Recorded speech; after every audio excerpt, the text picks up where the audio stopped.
Hello all out there in YouTube, and welcome to another episode of Horror Talk, the show where I tend to ramble on and on and on about a specific topic of horror, and in the end I hope that it's somewhat coherent.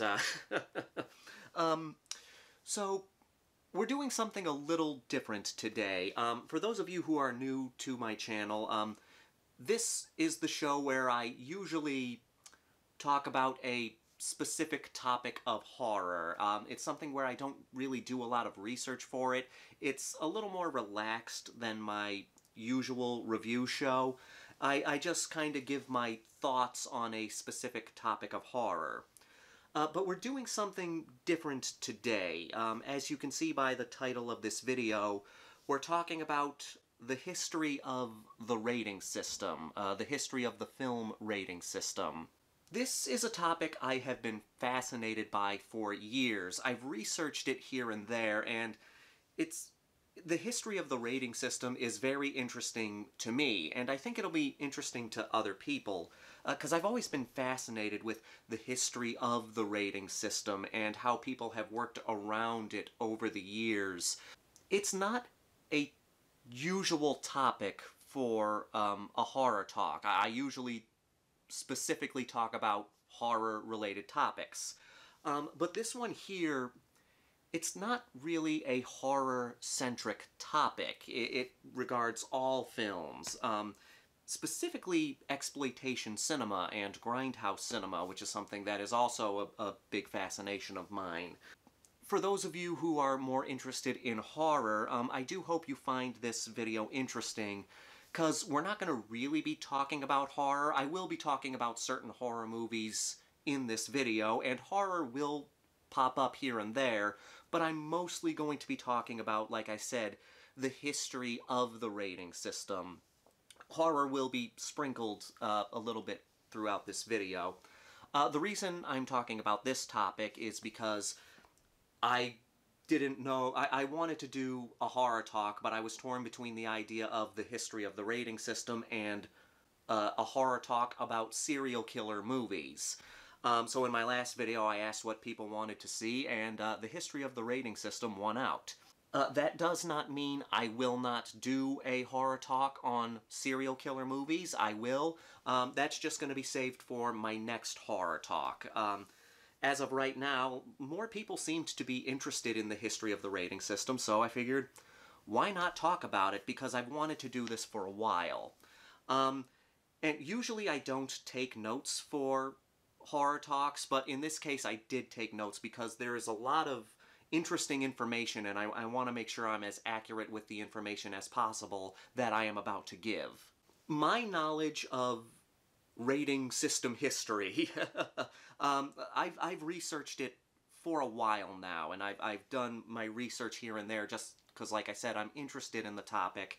But I don't want to take the credit for any of the information I'm going to be giving you today, because I got my information through research from various sources. Everything I know about the history of the rating system I got from listening to interviews, watching documentaries, reading articles, and various other materials. The documentary American Grindhouse is a great source of information on the history of grindhouse cinema, but also the history of the rating system. I learned some stuff from John Waters' one-man show, This Filthy World, and I also got a lot of information from ClassicHollywoodCentral.com. and various other sources as well. I just want to make this clear that everything I am about to tell you is stuff that I learned from various other sources, and I encourage everybody that whatever I say here, I'm going to give as much information as I can, but I encourage you all to go out and also research this for yourself. Watch documentaries, read certain articles, because that's how I learned about this topic, and I encourage all of you to do that as well. So, on that note, let's get started here with the history of the rating system. I'm not sure how long this video is going to be, but we got a fair amount of information here, so let's not dawdle any longer and let's get to it. I'm actually kind of excited about this one. So, when film first began, all the way from the silent film era to the early 30s, there really wasn't a rating system. Filmmaking was kind of like the Wild West. People could show pretty much whatever they wanted.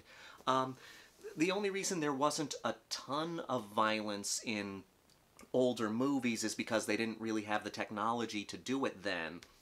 But there were still some violent stuff in the old silent film eras, and even in like the early 30s. There were movies that dealt with taboo subject matter. For example, there was this one movie from 1913 called Traffic in Souls. It's not a very graphic movie compared to some other silent movies. There were some rather graphic silent films from back in the day, but this was a movie that dealt with the subject of white slavery, or human trafficking. This was something that people were very worried about back in that time period, and you had this movie that, even though, okay, it wasn't that graphic and you didn't really see any nudity, it did deal with that subject matter. And as movies continue to go along, there were movies that dealt with even more risque subject matter. This era was known as the pre-code era, and we'll get into why in a little bit, why it was called the pre-code era. Movies were able to get away with quite a bit of dark material. You had the original Frankenstein. You know, people always say that older movies, especially from the 1930s, are pretty tame, and admittedly by today's standards they are pretty tame, but some of these movies, especially from the early 30s, were pretty hardcore in certain aspects. You look at the original Frankenstein, I mean, you have close-ups of this body with stitches all through its arms. You have this one scene where Fritz and Dr. Frankenstein cut down this corpse that's hanging, you know, like a hanged person, and cutting down that corpse. Admittedly, it's, you know, done in a certain way, but it's was pretty graphic for that time. And of course you had the scene where the little girl was drowned. You remember that famous scene from Frankenstein where Frankenstein is playing with this little girl by a pond, and they're throwing flowers into the pond to watch them float.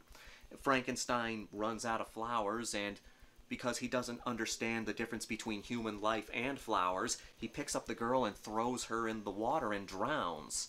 You know, okay, people, you know, nowadays they talk about, oh yeah, this movie had the guts to kill kids. That's really hardcore. Frankenstein did that first, all the way back in 1931. Now, apparently when the movie was first released, people didn't like that scene, so they decided to cut it. But what they ended up doing was they cut right from Frankenstein, or Frankenstein's monster, playing with the little girl by the water, but then cutting instantly to the father carrying the lifeless body of the little girl, and that just ended up making the movie worse. It made it seem a little more disturbing. But not only that, you know, you had The Mummy from 1932, and you see someone getting impaled in that movie. You have my favorite 1930s horror movie, Island of Lost Souls. That was the first film adaptation of The Island of Dr. Moreau. The Island of Dr. Moreau is about a scientist who is turning animals into humans, or human-esque creatures, through surgery. And there's some very twisted ideas here. It wasn't flat out stated. Like, there's a scene where a beast man is sent by Dr. Moreau to rape a woman. And it's not flat out said, but it is suggested. And then there's the scene where the Beastmen rebel, and you see all these gruesome looking characters, you know, just walking towards the camera. And there's even a scene which, yeah, okay, by today's standards it's a little tame, but looking back then, it's pretty grotesque. You see this guy walking down, and then it pans down and it shows that one of his legs is a goat leg. And you had all these movies like that, and then of course you had Todd Browning's Freaks from 1932. This was a movie about sideshow performers, and they had actual circus freaks in this movie. You had, you know, little people, you had people with small heads, you had this guy with no arms or legs. You had this one woman with no arms. You had conjoined twins. This one guy with no legs who walked with his hands. And for the time, that was pretty gruesome and very controversial. It was directed by Todd Browning, the same guy who directed Dracula, and this movie pretty much ruined his career. But yes, back in the early 30s, you had some movies that dealt with some pretty grotesque ideas, and there was a little, not as much sexuality as you would see later on, but there was a sense of sexuality. You know, there were some scenes where women wore skimpier outfits and stuff like that. But the thing that eventually led to Hollywood creating some kind of guidelines for movies was in the 1920s, there were a lot of scandals going throughout Hollywood. The papers were filled with all these stories of sex scandals, manslaughter, prostitution, drug overdose. That's why I'm never really shocked about Hollywood scandals nowadays, because Hollywood scandals have been a thing since the dawn of film. But yes, you had all these scandals coming out, mixed with these slightly edgier movies. And so Hollywood was being looked at as this really sleazy place. So they wanted to try and fix that. They wanted to put something in place, to try and rein in all these filmmakers, and at least try to make Hollywood look a little less sleazy. So they brought in William Hayes, the Postmaster General, who created the Hays Code. This was the first form of regulating films. It was the first set of guidelines for motion pictures. Now, the Hays Code had been started in the 20s, but it wasn't really enforced until until 1934. 1934 was the year that the Hays Code truly came into effect, and they started regulating movies a little more regularly. This wasn't really a rating system, not at all the rating system that we had today, but it was a system put in place to give films and filmmakers rules of what they could have in film. I have a list here, and I'm reading this right off of ClassicHollywoodCentral.com, because, again, I wanted to be as accurate as I could. I'm not going to read the whole thing, but I'm going to give, for the most part, you could not have profanity in your films. You could not have cursing. You couldn't even have people say God, Lord, Jesus, or Christ, unless the movie was a religious film. But if it was not a religious film, you could not even say God or Jesus Christ or anything like that. And of course, you could not curse. You couldn't say fuck, shit, tits, all that. You could not have any nudity in your films, not even suggested nudity. Of course, you could not show a naked body, but you couldn't even show a naked silhouette, like someone in a window and the light behind them and just seeing their shadowy figure, the shadowy figure of their naked body. You couldn't even have that in movies. Of course, you could not have violence in your movies either, which, where's the fun in that? You could not have any form of sex or perversion in your movies. You could not talk about white slavery or human trafficking, because remember, 1913, you had Traffic in Souls, which talked about human trafficking, and that, again, was a big fear that people had back then, but you could not talk about that in movies. You could not talk bad about Christianity or the clergy in any way. You could not mock religion in any way back then. And you could not show any kind of relations between a white person and a black person. You could not show a white person and a black person kissing. You could not show them having relations of any kind. Those are just a few of the rules. There were more, but those were the big ones. And so those are the rules that Hollywood had to follow from 1934 until the end of the Hays Code, which we will get into in a little bit.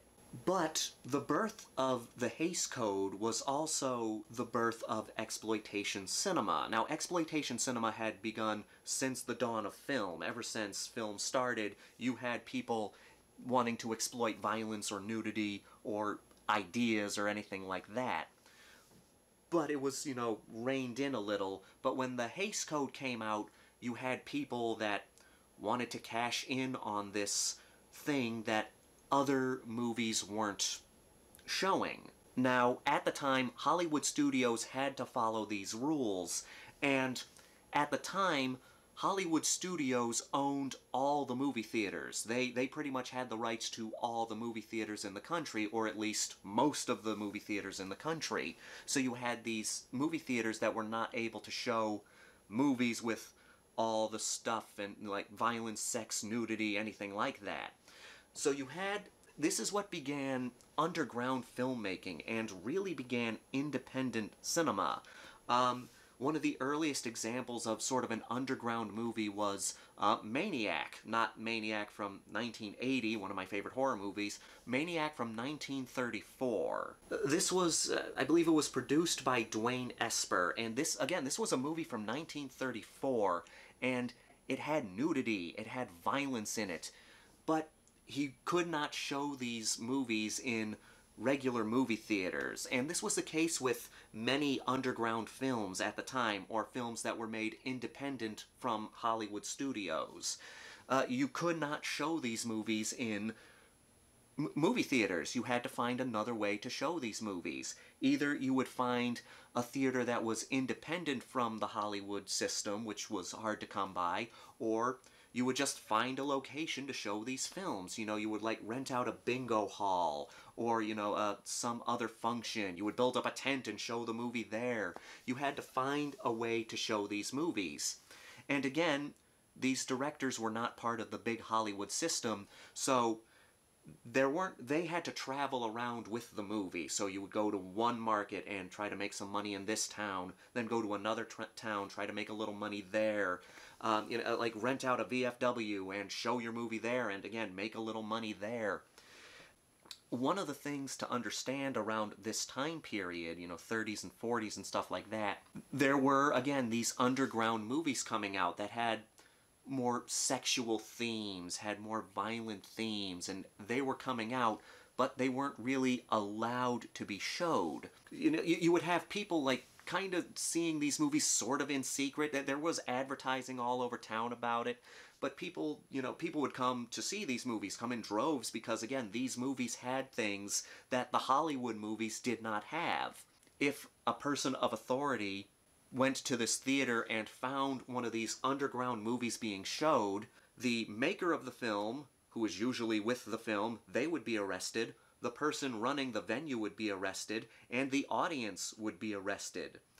Back then, you could get arrested for watching a movie that had titties in it. I mean, that's crazy. I mean, people think we have problems nowadays, but imagine back then you could get arrested for going to a movie that had nipples in it. That's crazy. I mean, that is pretty intense. But you had these people continuing to make these underground films and showing them to people. You know, like, they were the first film rebels in many ways. Now, a lot of these shows would be marked for adults only, and that way they wouldn't get in trouble, so you had to be at least 18 to watch these movies. Because violence wasn't really involved in exploitation cinema. It was, but not really in the 30s and the 40s. It was more about sex, more about, you know, nudity and stuff like that. I am going to give a warning, there is going to be a lot of talk of raunchier films, films involving sex and nudity and stuff, because that was a big part of the history of the rating system. Because back in the day, the Hays Code was trying to cover all that up, and you had people who wanted to see that, so these filmmakers had to try and find a way around the Hays Code in order to show these kinds of movies. So just a little warning from here on out, I have no problem with nudity in my films, I have no problem with sex in my films. I mean, look at my channel, look at the movies I'm talking about, but I understand that some people might be uncomfortable with that subject matter, so just wanted to give fair warning here. So yes, you had the Hays Code, which forbid people from, you know, not just dealing with all these violent scenarios or these, you know, lewd, raunchy scenarios, but you couldn't really even talk about it in those films in mainstream Hollywood movies. You know, you could not talk about drugs, you could not really talk about crime and all these different things. But then you had this man by the name of Louis Sonny. He was a sheriff, and he was a well-known sheriff because he apprehended this train robber named Roy Gardner. Sorry, I had to check my notes over here. And he wanted to make a movie about that. He wanted to make a movie about the apprehension of Roy Gardner. And this was done after Roy Gardner had served his time in prison. So they got together with some filmmakers and they made this movie called You Can't Beat That Rap, or You Can't Beat the Rap. This was a crime drama about the apprehension of Roy Gardner. And they started talking more about, you know, the seedy underbelly. They started talking more about criminals and the bad guys and stuff like that. And one of the main rules of the Hays Code was the bad guy was never allowed to win. And it was a big hit. People liked going to see this movie. People liked going and watching this movie about Sheriff Sonny apprehending Roy Gardner. And Sonny and Gardner would go to the showings of this and talk to people after the show. So there was a change made to the Hays Code. You could have this subject matter. You could deal with, you know, like drug trafficking or criminals, you know, committing all these crimes, as long as the bad guy always lost, as long as good prevailed over evil in the end. So that was the first step in loosening the Hays Code a little bit. Now you could have a little more violence in movies. You could talk about, you know, drugs and stuff like that. But again, as long as there was some sort of moral code in the movie, as long as by the end of the movie the moral was crime doesn't pay, or the bad guys never win. And then another change came to censorship and, you know, regulating movies and stuff like that. It got to a point where you could have nudity in your film, and you could talk about sex in your films, but only if it was done for educational purposes. Filmmakers found out about this, especially the underground filmmakers, and they took advantage of that in a way. It's like, okay, we can have this in our movies as long as we say it's for educational purposes, as long as we can create the illusion that we're doing this for education and not just for the sake of getting people to come to these movies to see more risque subject matter. Which brings us to Kroger Babb. Now, Kroger Babb is not very well known nowadays, but he was a producer and a distributor of underground movies. He was one of the most prolific underground filmmakers. He specialized in going to towns that had no movie theaters, and he would rent out, you know, like I said, bingo halls or VFWs and stuff like that. And he would make like these little pseudo-educational films, like this one movie that he only showed at AA meetings called One Too Many. But his most notorious movie was this film called Mom and Dad. And like I said, he would go to these towns that didn't really specialize in movie theaters, and he would have to do all the advertisements, you know, like he would drive down the roads with a bullhorn and, you know, calling out to people saying, come and see Mom and Dad, you know, segregated shows, men at 10:30, women in the afternoon. I learned that from John Waters. And the reason Mom and Dad was such a big deal was it was the first movie to show a live birth on film, like a baby actually being born on film. And at that time, that was the only way you could see nudity on the screen, which is kind of fucked up when you think about it. Like, the only way you could see a vagina is if a baby was coming out of it. But yeah, that's why the movie became so notorious. And so, you know, people would go to this movie. It's weird. It's creepy when you think about it. People would go to this movie to use it sort of as a masturbation aid. So, you know, you'd have the perverts go to the film, and so they could see the vagina, and they just try to ignore the head coming out of it. It's really weird. But you also had birthing films like Because of Eve, and again, they were a huge success because it was the only way to see nudity on film at the time, and creepy as it is, that's why people would go to these movies. And then you had these sex hygiene films, which talked about, you know, different sexual diseases and stuff like that. Yeah, they were done in a way so that you could show nudity in your film, but hide it in the disguise it in something educational. And the weird thing about, well, the interesting thing about these sex hygiene movies is you would think that the majority of people going to these movies would be men. But it turned out that the biggest audience for these sex hygiene movies were women, because sex education wasn't really a thing back then, so going to these movies was the only way that women could learn about sexual education, so they became a big audience for these sex hygiene movies. Now, Mom and Dad came out in 1945, and there was still sort of this issue of, you know, people trying to censor these movies, different, you know, decency groups trying to, you know, push against these movies. Exploitation movies and grindhouses began to flourish throughout the 40s. Because, again, you had these people who, underground filmmakers making more risque subject matter, and you had people who wanted to see that. One of the big events to happen that helped to push against the Hays Code happened in 1948. This was known as the Paramount Decision, and in 1948 it was declared by the Supreme Court that Hollywood studios could no longer own movie theaters. They no longer had control of the movie theaters. So now the people who owned the movie theaters had more freedom to show what they wanted, and there was less, again, because the Hays Code mostly focused on Hollywood, these movie theaters were now more free to show the movies they wanted. And so some of these older exploitation movies could now be shown in actual movie theaters instead of, you know, having to show them underground.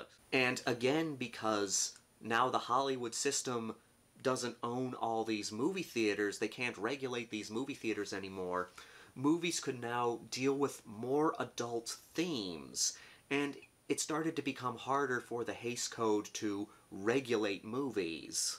Another thing that happened in the 40s is what happened. You had World War II, and towards the end of the 40s, World War II was coming to an end.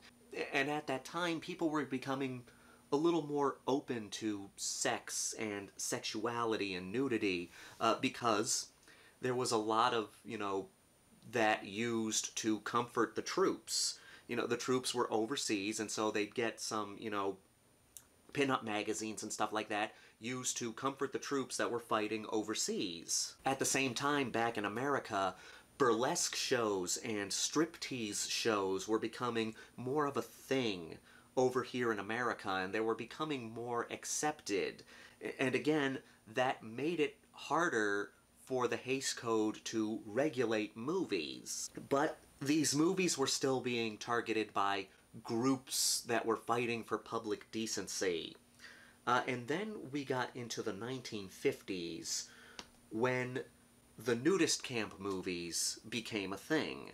Nudist camp movies started growing in popularity, and they pretty much all had the same spot. Someone who was a little more, you know, stiff upper lip, a little more on the conservative side, finds their way to a nudist colony, and then they discover the freedom of, you know, their naked bodies and being a lot looser, and again, the freedom of being in a nudist colony.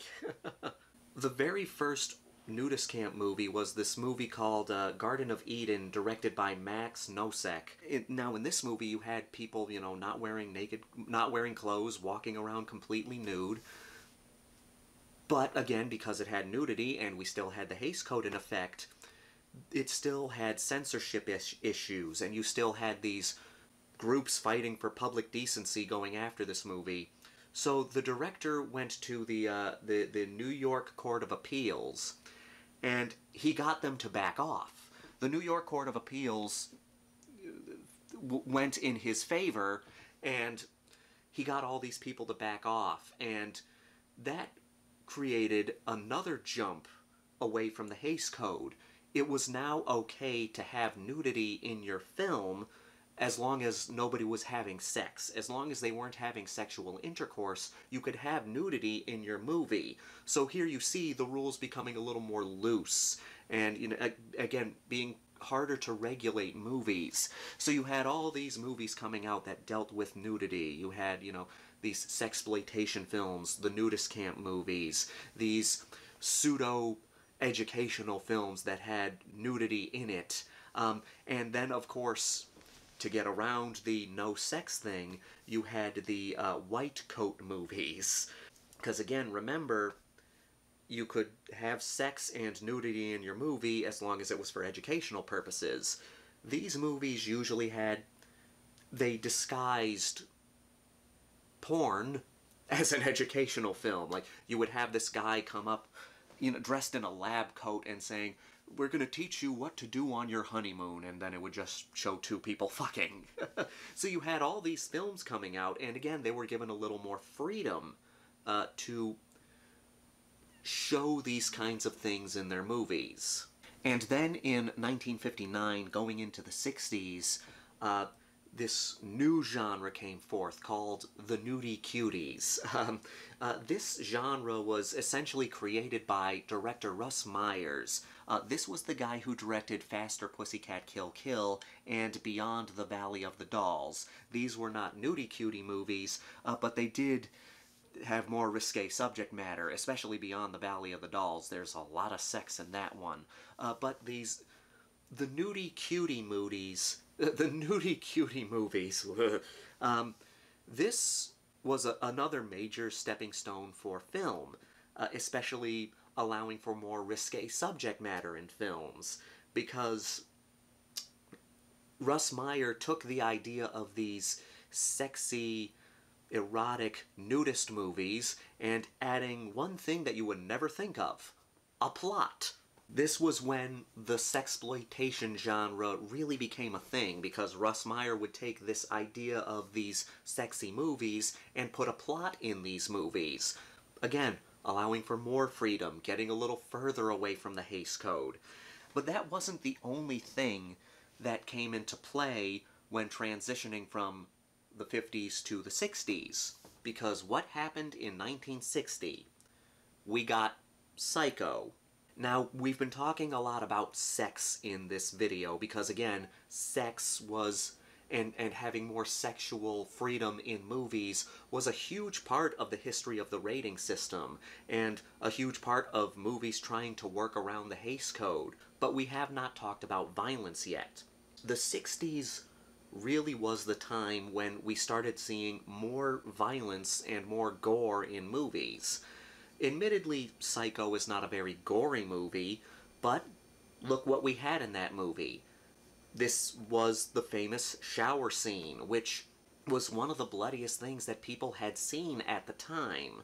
Okay, spoilers for anybody who hasn't seen Psycho, but if you're on this channel, you've seen Psycho. If not, you should pause this video and watch Psycho. But again, you had the main character, or who we thought was the main character, Marion Crane, taking a shower, and then she gets stabbed to death in the shower. We don't really see any stabbings in there, but we think we're seeing the stabbings. There's this one point, which is a brilliant part of filmmaking, where we see the knife making contact with her skin, even though, again, we can't see the stabbings. We do see the knife poking the skin, and that creates more connection to her actually being stabbed. It was one of the most violent things in cinema at the time. And then, of course, you had Peeping Tom, which came out at the same time. That's not really a violent movie, but that was a movie that dealt with voyeurism, which was a very controversial subject matter for that time. And, of course, over in Italy, we had Mario Bava making Black Sunday, which has the scene where Ozza the Witch is executed by getting a mask filled with spikes shoved onto her face.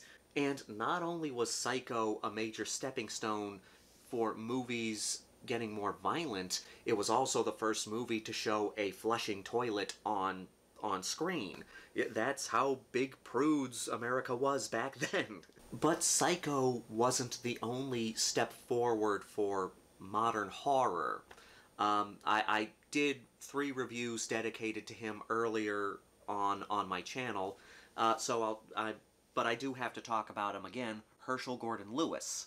Now, Herschel Gordon Lewis was an advertiser back in the 50s and the 60s, and he started making, like, nudie movies. He started making, you know, like, the nudie pictures and the nudist camp movies. That's where he got his start. He started making movies getting a little more risque with sex and nudity. But as he was doing that, all these other movies started doing it as well. So he was trying to find something else to grab audiences. And so he thought, why not gore? This was the man who created gore films. In 1963, he created Blood Feast, a movie that's only like 68 minutes long. He made it with no money. He wanted to make this movie. He came up with the idea for this movie when he went to a hotel and he saw a Sphinx statue outside of the hotel, and he said, I want to make a movie involving that Sphinx statue, and you only see it at, like, the beginning of the movie. But it's a very cheaply made movie. It's about this Egyptian nut job who is also a caterer that is trying to bring back the goddess Ishtar, and by doing that, he has to have a cannibal feast. So he tricks this woman into throwing an Egyptian-themed feast for her daughter for a dinner party, and he starts killing women to get parts for the feast.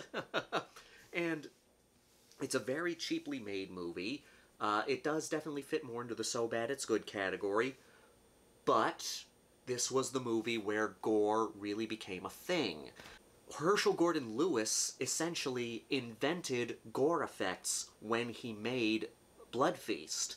People came to the theaters and the drive-ins in droves to see this movie because they'd never seen anything like this before. You have a woman getting her leg hacked off. You have this woman who gets her tongue ripped out. You have this woman who gets chopped in her head and her brains spill out. Again, very, very cheaply done, but this was the first time anybody did anything like this. And Herschel Gordon Lewis, he didn't have a lot of money, so he had to do the directing, the camera work, he had to write the script, he had to do the gore effects. He created gore effects in this film. And then he decided, you know, after Blood Feast became such a huge success, he thought, hey, what if we make another gore film with more effort put into it? And that's when he made 2000 Maniacs, which is my favorite Herschel Gordon Lewis movie. It's still a goofy movie, it still has a ridiculous story, the gore effects are still cheap, but they're a little more well done and they're a little more creative. And then he made the third gore movie ever made, Color Me Blood Red.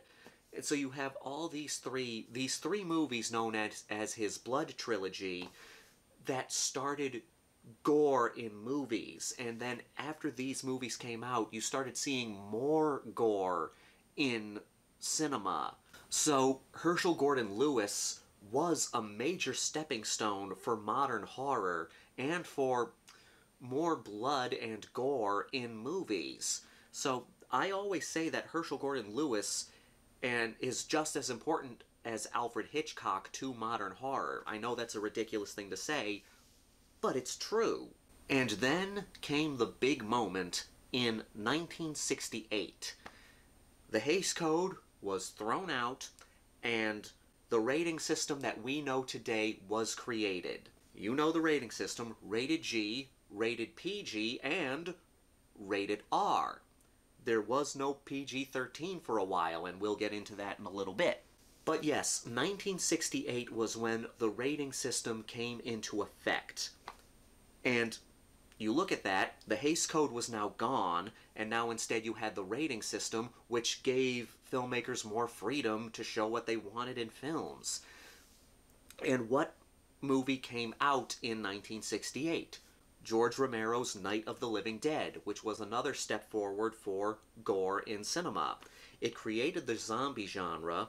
It was, again, a very gory movie for the time, and it was the first movie to have an African-American lead, or at least one of the first movies, which made it such an influential film.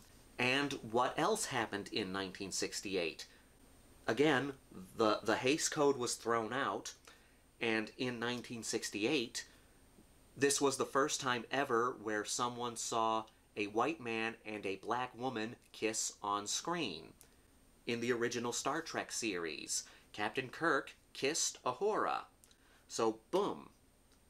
1968 was a big advancement in film, and that's because the Hays Code was done away with, and we now had the rating system. Now, the first two R-rated movies, the first movies that to officially get an R rating, technically came out in 1966 before the rating system came into effect in 1968. They were Who's Afraid of Virginia Woolf and another movie called Blow Up. These movies came out in 1966, and these were the movies that caused a man named Jack Valenti to create the MPAA, the Motion Pictures Association of America. And this is the group that created the rating system. So it was these two movies, Who's Afraid of Virginia Woolf and Blow Up, that caused the rating system to come into effect in 1968. Now, once the rating system came into effect, it went back and rated all these other movies that had come out before it, which, before this instant, never really had a rating. Now, the first movie to ever get an X rating, the X rating being like the most gnarly rating you can get, this is something that is a movie that deals with, like, hardcore penetration, has a lot of nudity. You know, like, again, you have G, PG, R, because there was no PG-13 yet, and X. The first movie to get the X rating was a movie called Greetings by Brian De Palma. So now, movies had a lot more freedom. You can now have nudity in your films, you can now have violence in your films, and you can now have cursing in your films, and it's because the rating system came out, and now you could have movies that were rated R or rated X. There were movies, of course, that were worried about getting an X rating or an R rating, so they would just put their movies out unrated. So a movie being unrated still existed back then. And then we started transitioning from the 1960s into the 1970s, and this is when modern cinema really came into play. This is when the horror genre became more violent, and you started seeing a little more violence in action movies, and movies started getting a little more of an edge to them. And the reason for that is, you look what was happening in history. The Vietnam War was still going on. The main difference between the Vietnam War and, World War II is television had now become a big part of society. People could now watch TV more. And you had news organizations going over to Vietnam and filming what was going on in Vietnam, and now you could see it on your TV screen. So the war wasn't just happening overseas, it was being brought into people's living rooms. And also around that time, 1969, you had the Manson family murders, when they killed Sharon Tate. So now, because most of the time when people heard about violence, it was out in the country, but now violence was happening much closer to home.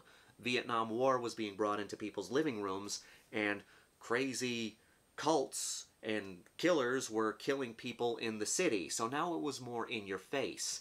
And that's what caused movies to become more darker and more edgier as we went from the 60s into the 70s. You look at the early 70s, that's when a lot of gang-based horror movies started to come out. Again, you had the Manson family killing people, and then you had Manson-esque movies coming out, like I Drink Your Blood or Last House on the Left. And there was another thing that happened in the early 70s, which was a big stepping stone for movies having a little more freedom in what they could do. We're gonna go back to sex again. I swear to God, this video is gonna get demonetized. The 1970s was when porno chic became a thing. Oh, God. 1969 through 1984 was the era of porno chic. Porn back in that era was not like adult films we see today. You people know the cliches of that, it's like someone knocks at the door, "Hey, I'm here to deliver your pizza." "Oh, I don't have money to pay, but I thought of another thing I could do," and then, they take off their shirt and they have sex. back then, porno movies actually had a plot, and they had a story. They were actually made like movies with actual plots. And the most notorious one at the time was, in 1972, this movie called Deep Throat. This was the first porn to really get mainstream attention, and it actually got a theatrical run. It was a movie that made so much money. It was made for a very small budget because it was a porn, but then it made a decent amount of money, a huge amount of money. It's unknown what the exact amount of money Deep Throat made, but some people have speculated that throughout its entire box office run, it made close to $100 million. That's a rumor, though. That is a rumor. But again, it made so much money, and it became so mainstream. The movie is, it's a porn, so it's going to have a very raunchy plot. It's about this woman who was born with her clitoris in the back of her throat. Demonetized. Oh, God. Okay, but Deep Throat was influential to film in the 70s because it showed people that you could make money dealing with this kind of subject matter. And, you know, in 1972, okay, you had Deep Throat come out, you had Last House on the Left come out, and you had Pink Flamingos come out. One of the most successful underground movies ever made. You know, and Pink Flamingos dealt with some incredibly raunchy subject matter. It was an experiment in bad taste, and it had a lot of offensive stuff in there, and people went out to see it. It started in, like most underground films, being shown in, like, VFWs and bingo halls, to being shown in grindhouse theaters in New York. So you had all this stuff coming together, really allowing for more freedom in film to show more violence, more sex, more action, and more intense subject matters. You just look at the path, okay? Boom, 1968, the rating system comes out. Then you have George Romero's Night of the Living Dead. Then in 1970, we had I Drink Your Blood, dealing with Satanist hippies, and that was a very violent movie. Then you had 1972, you had well, before that, 1971, you had Bay of Blood by Mario Bava. Not sure how the censors were overseas, but I'm only really familiar with how it was here in America. But, okay, yeah, 1971, you had Mario Bava's Bay of Blood. 1972, you had Deep Throat, Pink Flamingos, and Last House on the Left. Then we go over 1974, you have Texas Chainsaw Massacre, Black Christmas, and it just kept going on, and then we also, okay, again, getting rid of the Hays Code, we had the blaxploitation movement in the early 70s. So now we have black filmmakers making movies, and you know, you can have, and so all this stuff, you can have more sex in movies, you can have more violence in movies, you can have more action in movies, you can have a white person and a black person kissing on film. So you went from 1934, where people had to hide these kinds of movies because of the Hays Code, all the way to 1968, where the rating system came into play. It's just like, that is the history of the rating system. Of course, there is one rating that we are not mentioning yet, and now we're going to talk about it, PG-13. The PG-13 rating, like I said, was not part of the rating system when it first came out. It was rated G, rated PG, and then rated R. The PG rating actually meant something back then. You look at nowadays, like rated PG, movies like Frozen are rated PG. But back in the 70s, PG meant parental guidance. It meant this movie you might need a parent to accompany a minor to these movies. This movie is going to deal with some slightly more intense subject matter. Jaws was rated PG.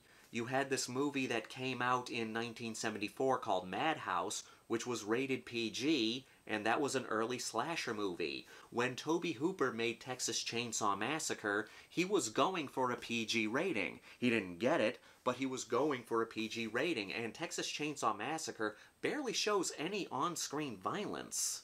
Raiders of the Lost Ark is rated PG, And that's a movie that has a scene where people's faces melt off and their heads explode.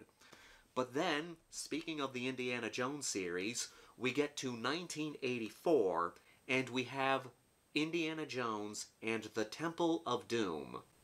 That movie's not PG-13 either. It's still rated PG.